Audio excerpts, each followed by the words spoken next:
સંખેડા ખાતે તડવી સમાજની વાડીમાં 22મા સમૂહ લગ્નનું આયોજન કરાયું। તડવી સમાજ દ્વારા આયોજિત આ 22મા સમૂહ લગ્ન પ્રસંગે 32 જોડા લગ્ન ગ્રંથિથી જોડાયા હતા। સમગ્ર સુંદર મજાનું આયોજન સંખેડાના ધારાસભ્ય અભયસિંહભાઈ તડવી અને તેમની ટીમ દ્વારા કરવામાં આવ્યું હતું। તડવી સમાજના યુવાનો ખભે ખભા મિલાવી આ સમૂહ લગ્નને સુપેરે પાર પાડવાની કામગીરીમાં જોડાયા હતા।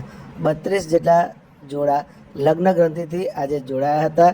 તેમને આશીર્વાદ આપવા માટે માત્ર સંખેડાના ધારાસભ્ય અભયસિંહભાઈ તડવી જ નહીં, પરંતુ તડવી સમાજના આગેવાનો ખૂબ જ મોટી સંખ્યામાં ઉપસ્થિત રહ્યા હતા। આ ઉપરાંત મંત્રી એવા નરેશભાઈ પટેલ પણ આ પ્રસંગે ખાસ ઉપસ્થિત રહ્યા હતા।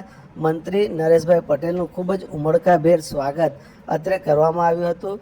આગેવાનો દ્વારા મંત્રી નરેશભાઈ પટેલનું શાલ ઓઢાડી સન્માન કરવામાં આવ્યું હતું। સાથે સાથે સંખેડાના સોનેરી ફર્નિચર સમાન એવું મંદિર પણ ભેટ સ્વરૂપે આપવામાં આવ્યું હતું। આ ઉપરાંત સંખેડા તડવી સમાજના યુવાનોની ટીમ દ્વારા આ મંત્રીશ્રીનું સ્વાગત કરવા માટે ખૂબ જ મોટો હાર લાવવામાં આવ્યો હતો। હાર પહેરાવી તેમનું સ્વાગત સન્માન કરવામાં આવ્યું હતું। આ પ્રસંગે સાંસદ જસુભાઈ રાઠવા પણ ઉપસ્થિત રહ્યા હતા। આ પ્રસંગે સ્ટેજ ઉપરથી પોતાના ભાષણ દરમિયાન ગુજરાત સરકારના મંત્રી નરેશભાઈ પટેલે શુભેચ્છા પાઠવતા જણાવ્યું હતું કે અભયસિંહભાઈ તડવીનું એક એવું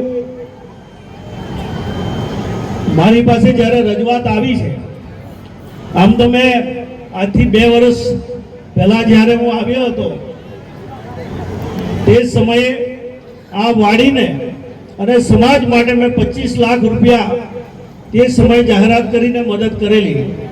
પણ આજે હું તમને બધાની હાજરીમાં કહું છું કે આવનારા દિવસોમાં લાઇબ્રેરી બને, વ્યવસ્થિત રીતે અહીંયા સગવડ ઊભી થાય, એ માટે 50 લાખ રૂપિયા આ આયોજનમાં આ વખતે આ વાડી માટે અને આ સમાજ માટે આપીશું ચોક્કસ રીતે।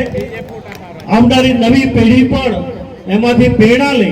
આમ તો અમે ભગવાન બિરસા મુંડાજીના નામે અદ્યતન દરેક જિલ્લાઓની અંદર ને દરેક તાલુકાઓમાં અમે લાઇબ્રેરી બનાવવાના છીએ।